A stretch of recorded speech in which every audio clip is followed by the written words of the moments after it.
नमस्कार, मैं हूं राहुल यदुवंशी और आप देख रहे हैं हरियाणा भारत। चलिए खबरों की शुरुआत करते हैं हेडलाइंस के साथ।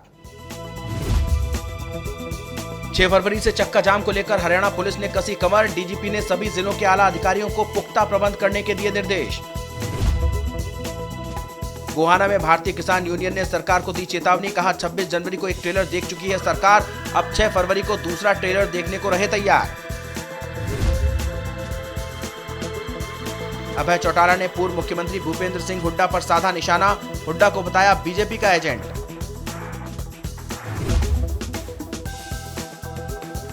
पंजाब हरियाणा हाईकोर्ट की सख्त टिप्पणी। कहा जब अज्ञानी राजा ईर्ष्या का शिकार होता है तो सहती है प्रजा। फरीदाबाद में 40 लाख के गहने चुराने वाले चोर को पुलिस ने किया गिरफ्तार। पूछताछ में आरोपी ने किया खुलासा, चोरी के माल से खोलना चाहता था ज्वेलरी शोरूम। नए कृषि कानून के खिलाफ किसानों के 6 जनवरी को चक्का जाम करने को लेकर हरियाणा पुलिस ने कमर कस ली है। डीजीपी की ओर से सभी जिलों के आला अधिकारियों को 6 फरवरी को कानून व्यवस्था बनाए रखने के लिए पुख्ता प्रबंध करने के निर्देश दिए गए हैं।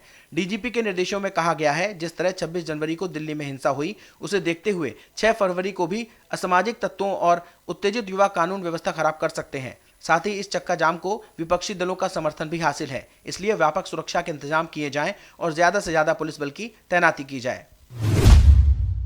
जींद के कंडेला गांव में हुई महापंचायत के बाद किसानों के हौसले और भी बुलंद होते नजर आ रहे हैं। दरअसल गोहाना में भारतीय किसान यूनियन के प्रदेश उपाध्यक्ष सत्यवान नरवाल ने प्रेस कॉन्फ्रेंस करके सरकार को चेतावनी देते हुए कहा कि या तो सरकार किसानों की मांग को तुरंत मान ले या आने वाले समय में इसके परिणाम भुगतने को तैयार रहे।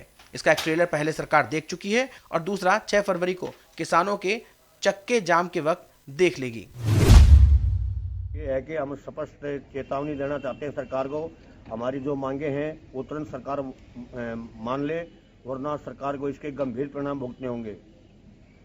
6 तारीख को हम 3 घंटे के लिए ट्रेलर के तौर पे दिखाएंगे, सभी राष्ट्रीय राजमार्ग और स्टेट हाईवे बंद करेंगे और अगर सरकार फिर भी हमारी बात को नहीं मानती है तो ये समझिए बहुत जल्दी बहुत बड़ा आंदोलन होने वाला है। क्योंकि आज देश का हर नागरिक, चाहे बच्चा है, चाहे नौजवान है, चाहे बुजुर्ग है, चाहे महिलाएं हैं, वो जाग चुके हैं और 6 तारीख को सरकार को बता देंगे, सभी अपने घरों से बाहर सड़कों में निकल के दिखा देंगे कि हम आंदोलन लड़ने के लिए तैयार हो चुके हैं।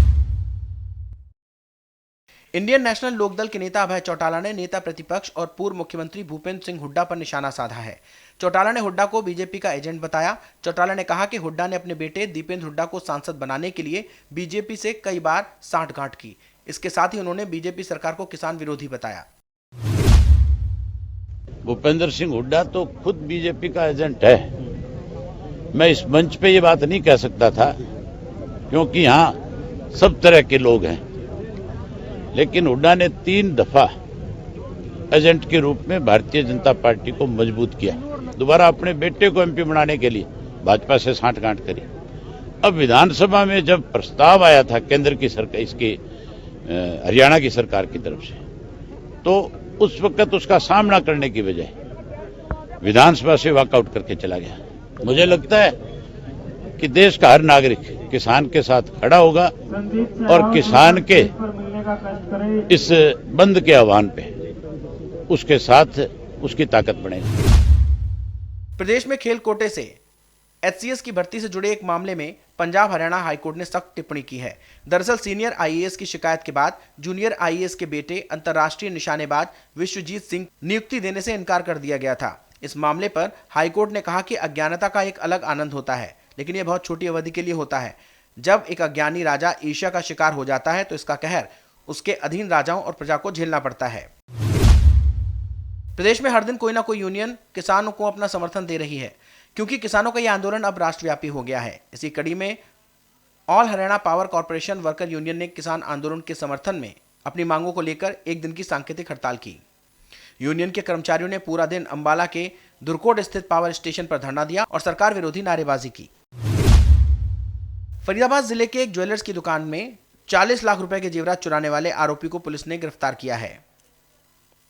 पुलिस ने उसके कब्जे से पूरी रकम और गहने भी बरामद कर लिए हैं। पुलिस के मुताबिक आरोपी के खिलाफ एनसीआर में कई मामले दर्ज हैं। वो पहले भी कई बार जेल जा चुका है। आरोपी चोरी करने से पहले दुकानों की रेकी करता है और फिर सबसे महफूज दुकान दिखाई देने पर वहां से आभूषण चुराकर फरार हो जाता है। यमुनानगर में गर्भवती महिलाओं के लिए सतीश क्षेत्रपाल सेवा सदन ने सिविल हॉस्पिटल में सेफ्टी किट वितरित की। इस किट में सैनिटाइजर, मास्क, साबुन और कई ऐसी चीजें शामिल थीं जो कोविड-19 के दौरान सुरक्षा के नजरिए से जरूरी हैं। वहीं सिविल अस्पताल की एमओ पूनम चौधरी ने बताया कि संस्थाओं से महिलाओं के लिए इस तरह के कार्यक्रम आयोजित होते रहे हैं और अस्पताल तहे दिल से सभी सदस्यों का धन्यवाद करता है। मैं बहुत शुक्रगुजार हूँ चाइल्ड वेलफेयर सोसाइटी का कि उन्होंने हमारे मरीजों को ये किट बांटी है और इसमें जो भी स्वस्थ रहने के और स्वच्छ रहने का जो सामान है उन्होंने दिया है। साथ में आयरन की गोलियां हैं, कोविड के लिए सैनिटाइजर्स हैं और सैनिटरी नैपकिन्स हैं जो हमारे मरीजों को बहुत फायदा पहुंचाएंगे। खबर यमुनानगर से है, जहां नगर पालिका कार्यालय में कर्मचारी संघ ने एक मीटिंग की। नगर पालिका कर्मचारी संघ के सचिव प्रवेश प्रोचा का कहना है कि हरियाणा सरकार के राज्य प्रतिनिधि मंडल ने निकाय मंत्री अनिल विज के साथ कई दौर की बातचीत की, लेकिन अब तक सरकार ने कर्मचारियों की मांगों को अनदेखा किया और कर्मचारियों की कोई भी सुध नहीं ली जा रही है। इस वजह से कर्मचारियों में काफी रोष है। अंबाला रेलवे मंडल के डीआरएम गुरिंदर मोहन सिंह का कहना है रेलगाड़ियों को स्पीड अप करने की कोशिशें की जा रही हैं। इसके साथ ही उन्होंने इस ओर भी इशारा किया कि आगामी 1 जुलाई से अंबाला रेलवे मंडल के अधीन आने वाली ट्रेनों को जीरो बेस से शुरू किया जाएगा। अब सारी गाड़ियों की प्लॉटिंग जो है वो हम एक जीरो बेस करके करेंगे, एक्चुअल रिक्वायरमेंट फील्ड से असेस करके, और जहां पे उसका स्टॉपेज है, जरूरत है या नहीं है, वो सब फाइनेंशियल वायबिलिटी चेक करके एक बार दोबारा टाइम टेबलिंग इनिशिएट करेंगे। खबरों में फिलहाल इतना ही। मुझे दीजिए इजाजत। नमस्कार।